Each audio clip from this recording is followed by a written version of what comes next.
Hey everyone, I hope you're doing well and staying safe during this time. If you're new here, welcome to the channel. Like I said, thank you so much for checking me out. If you haven't done so, please make sure to hit that subscribe button just right below the video. Cool, thank you so much. I really do appreciate it. And if you're returning, welcome back. Thanks again for your support. I truly do appreciate having you here.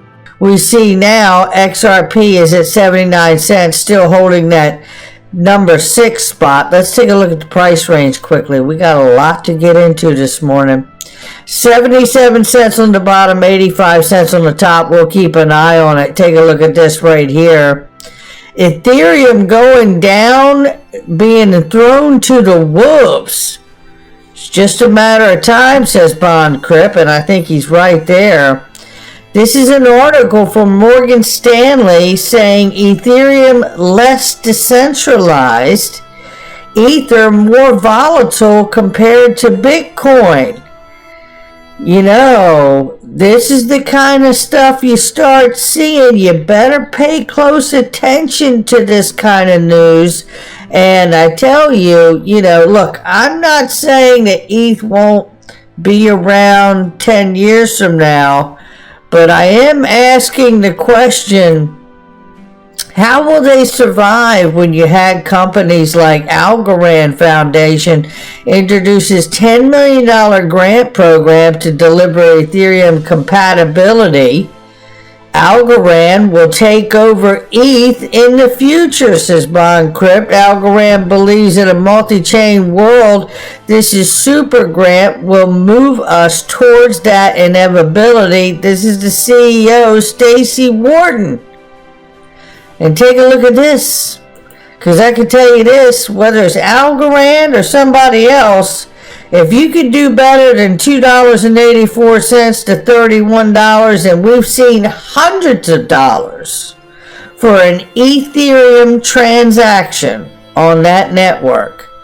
Algorand currently coming in at about 9 cents. Now, I think you need to get that down to 9,000ths of a cent, Algorand, but nevertheless, I could see where people would want to move away from ETH to Algorand for that.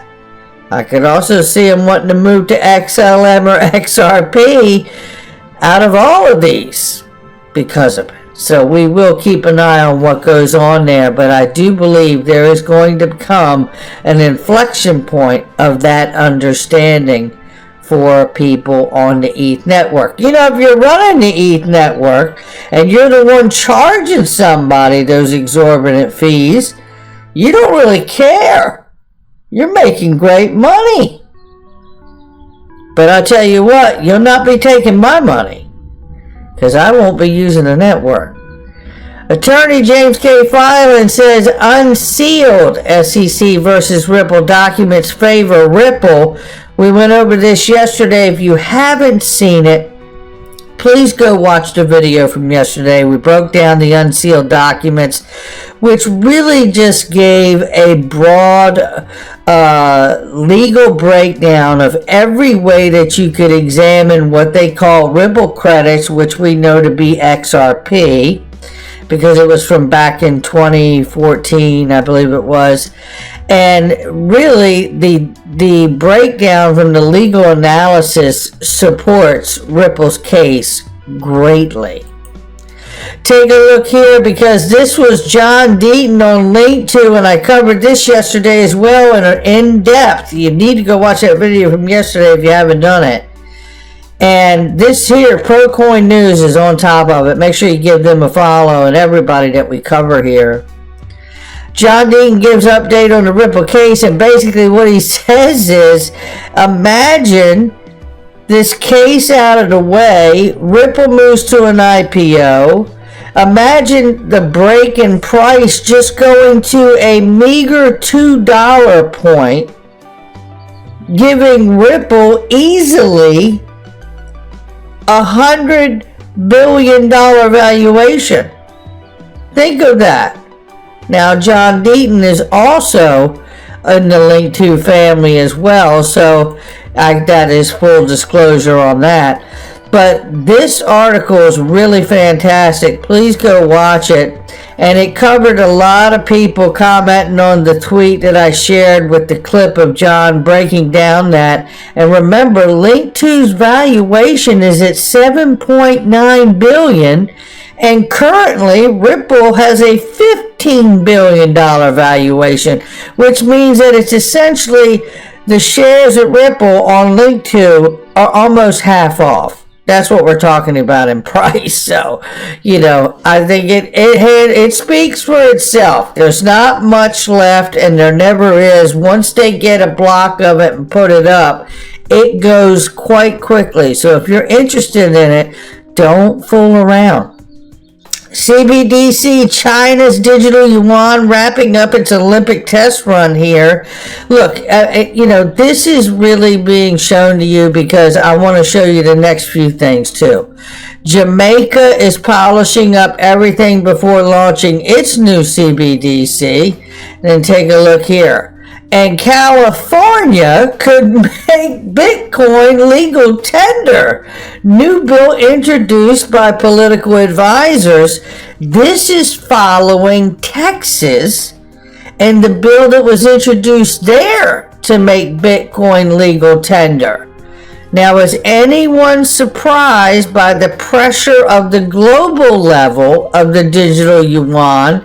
Now on a state level within the United States, it's coming from all sides, ladies and gentlemen, which is why I believe President Biden is expected to issue that executive order next week.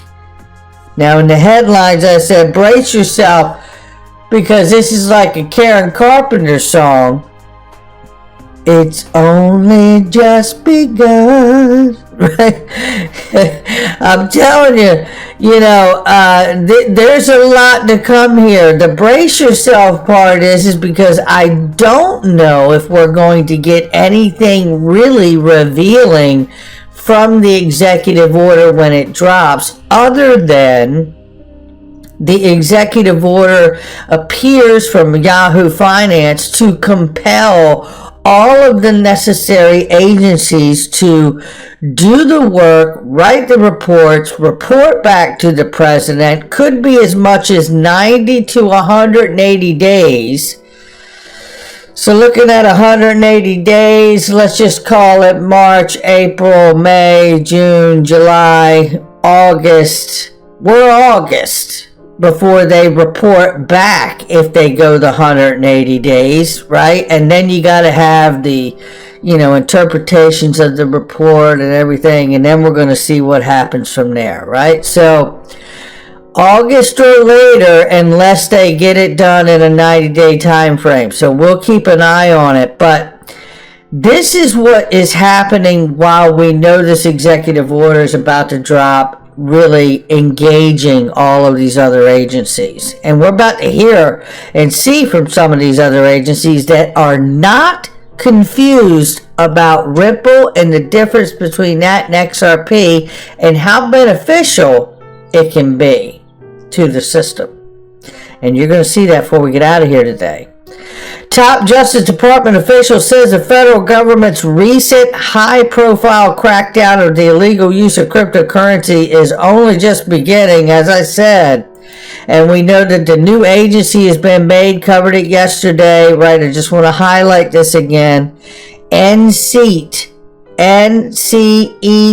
National Crypto Enforcement Team. There you have it, new division from the FBI. So it's coming. We just don't know exactly how they're going to try to handle it, and that's the part that we're bracing for. The EU says they're open to cryptocurrency as long as there's regulation. They have been discussing options to integrate cryptocurrencies in the financial system. I can see which assets will be the only one regulated soon. I can too, BondCrypt, and I think it'll be XRP and XLM and maybe a small handful of others. Keep a lookout, because it's not just about cryptocurrency regulation. It's also about how it is interoperable with the ability and scaled use to settle derivatives in the securities market. This is a clip right here that I played for you last week and the week before of Gary Gensler, Hester Peirce, Allison Heron, and Caroline Crenshaw, who all voted unanimously to use distributed ledger technology. Now, I am speculating that I believe that distributed ledger technology, DLT, when said, is code for XRP ledger. Yes, I am speculating. So let me be clear on that. You don't have to agree with me. But that's my interpretation. Why is that my interpretation? Well, I'll tell you why it's my interpretation. It's because when we look at these fees, right, and we understand that they're the lowest out here, and when we understand also the interoperability of the XRP ledger as well, I think we get a pretty good matchup, understanding they can also scale, it's secure, settle 3 to 5 seconds, right? What else? What else? XRP ledger, XLM network. These, to me, look like the obvious solutions. We'll find out. If I'm wrong, I'll make the video. But here we see, this is from Light Shines in the Darkness, Matthew Linai, according to the Department of Homeland Security, going all the way back to 2014. Ripple is based on a consensus algorithm and is not controlled by a centralized institution or government. Users cannot invest in Ripple. Check it out. Looky here. December 14th, Homeland Security. They got it back in 2014. Here it is right here. XRP in circulation. It says right here is not controlled by a centralized institution. Can we get this over to the SEC for Gary Gensler? Get a look at there. Can we? Jorge Tenrero. Oh, he's not on the case anymore, but you know who I'm talking about. Everybody on the SEC side of the table needs to take a look at that. And they need to remember this. FinCEN, 1 year later, in 2015, ruled that XRP was not a currency, and in fact, ruled that it was actually a virtual currency, not a security, and ruled that it was a virtual currency. Excuse me. That's 2 agencies. Well, how about a third one? How about the Consumer Financial Protection Bureau back in July 21, 2020 had this to say, and it's right here, and they talk about Swift GPI tracking product, and they talk about Ripple, such virtual currency companies as Ripple, right? Support platform for money cross-border transfers with virtual currency that can be used to effect settlement of those transfers. And this is for the means by which banks and credit unions could reduce the remaining reliance on estimates, right? So in other words, for the first time in the history of cross-border transactions, you're talking about banks and credit unions being able to send a receiver, understand the charge and the path of payment before accepting it. Because in a wire transfer, and I've done plenty of them across the world, you let that money go, you don't know the path it goes, and you just hope that it gets there. And that may not sound real to you, but it's very real. And it's very real when you got lots of money that you just let go, that you hope it all gets there. And then you got to deal with a currency fluctuation normally.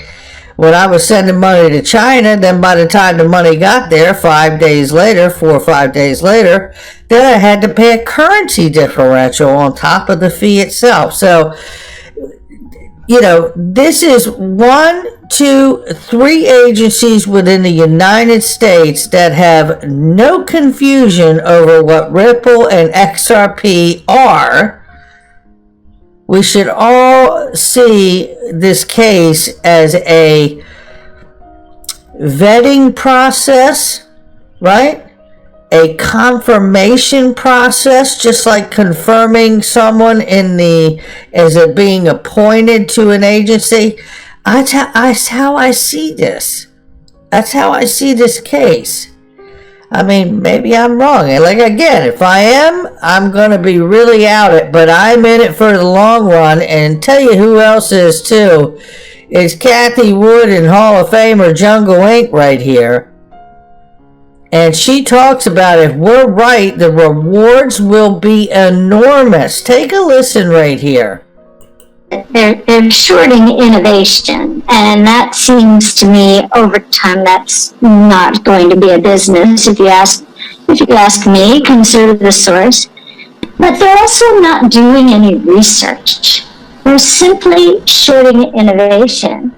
If they were doing research and could point us to reasons why what we have included in our portfolio is not going to participate in the new world order, then we might have a conversation about it. But the idea of shorting innovation in America is ridiculous, I think. But here's what I do know.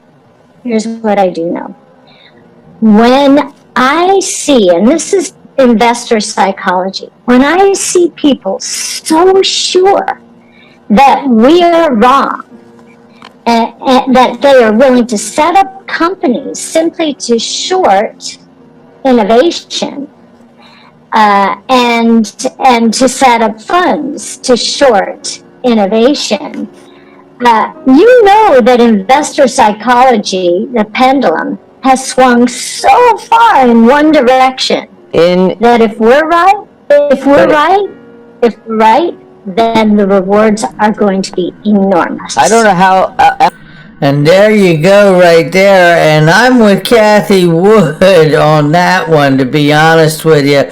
Whether you look, I mean, some of us think it's Bitcoin, some of us think it's Ethereum, some of us think it's XRP, some of us think it's XLM or some other project, Algo, whatever. It could be there's 11,000 plus projects out here. I'm your guy. I will keep you posted. I'm your advocate. I'll be back on a daily basis, usually multiple times per day, with these videos to keep you updated with everything going on. So I hope you enjoyed the video. If you haven't done so, make sure to hit that subscribe button. Feel free to share any of my videos with your friends, family, social media, or anybody who may care to listen. Thanks so much for your continued support. I'm always here for you. I want to help you through this time. So thank you so much for continuing to choose me. Enjoy your day, stay safe, and I'll catch you again probably in a couple hours. Thanks, everybody. See you later.